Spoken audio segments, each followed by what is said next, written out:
This is the reflection for week 4, in which I have been drawing mostly squares, some rectangles too.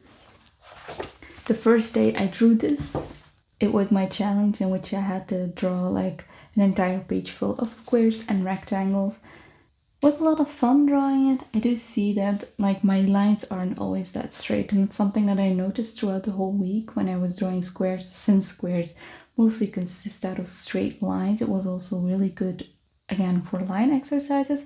But you can really see like definitely if I go like long ones, I'm not that good at drawing straight lines.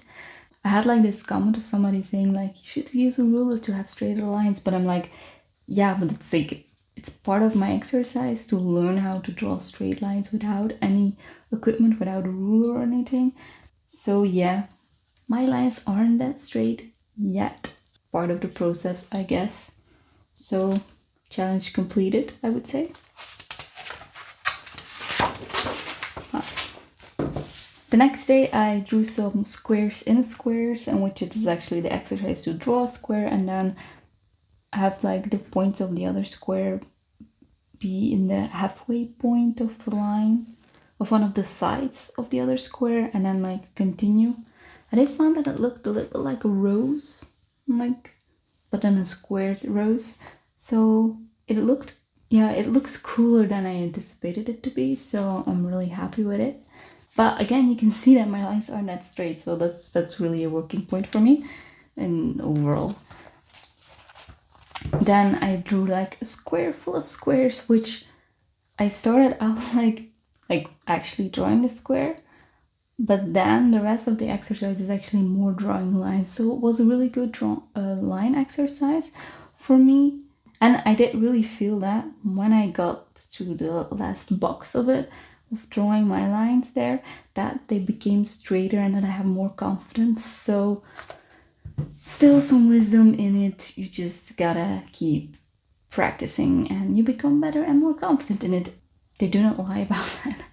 I also get now why they say that you should like do warm-up exercises before you start drawing. My drawings aren't that big yet, so I don't do warm-up exercises. But this has shown me like that maybe in the future it might be worth looking into that before I start like doing my bigger drawings, because yeah, if I had to use my line work from the first square or the fourth one, that's like a definite difference. And so I believe that if you do then some warm-up line drawings, that when you then do the actual drawing, that they will be better. So that's something that I will be taking away from that one. Then I did like vanishing squares, I call them. I did a similar thing with the circles, but that didn't came out that nice. This one looks way more how I intended it to be, in which your squares get like smaller as you go left or right, and like you can really add some perspective with this. The most difficult part about this exercise was symmetry. I really have some issues with that too, like trying to make the right side as symmetrical as the left side.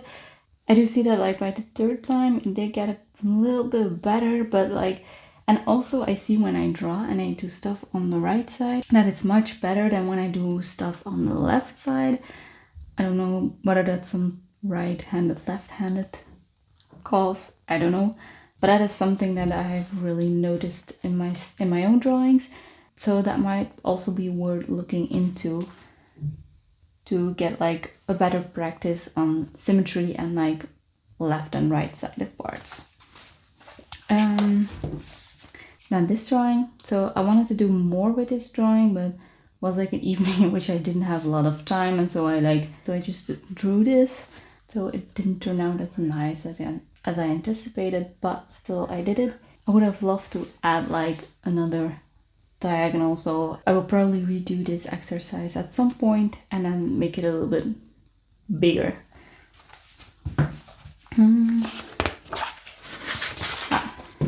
And this exercise, I really loved it. I saw like a video of somebody doing this in which they just draw like some straight lines in different directions and then made squares based on them. I do see that my squares are again so not straight lines. yeah, they don't have pretty straight lines, and also some lines are a little bit longer, so they are not perfect squares or anything. So again, I can use some more exercise with the straight line stuff. But I do love how it turned out to be. Like, it looks pretty cool. Yeah, you can't really, it looks super cool because you can't really see how it started, but like it's a pretty simple exercise. And that's like the same with my last exercise. With this exercise, I really took my time. Like, I added some shade, added like the sticker line to it, and it is an exercise that it looks immensely complicated when you see it, but if you really just look at the lines that have been drawn, it's actually a fairly simple thing to draw, and yet it can look pretty amazing. That's really what it showed me. Like, sometimes you have to look at something and just see lines, don't see like the whole, but see the parts, and then just draw those parts until they click together as a whole. And that's really what this exercise showed me, and I think it's something that's going to be pretty useful in the future when you draw more complex things, to like just see their lines and their basic structure instead of the complete, very complex whole sometimes. So yeah, if I have to choose a favorite drawing of this week, that's definitely this one. I just loved how it turned out. I already love this type of shapes, like a little bit of an optic illusion, and like now having drawn it, I love it even more. So yeah, I found it a really good closure to my week of squares. And next week I will be starting with triangles, pyramids, and cones. I just added them all together because it's like, at least that's what I found, the least used shape in characters drawings and stuff like that. So I thought, like, let's just add all that stuff together for all triangle based shapes. So I hope to see you then. Bye.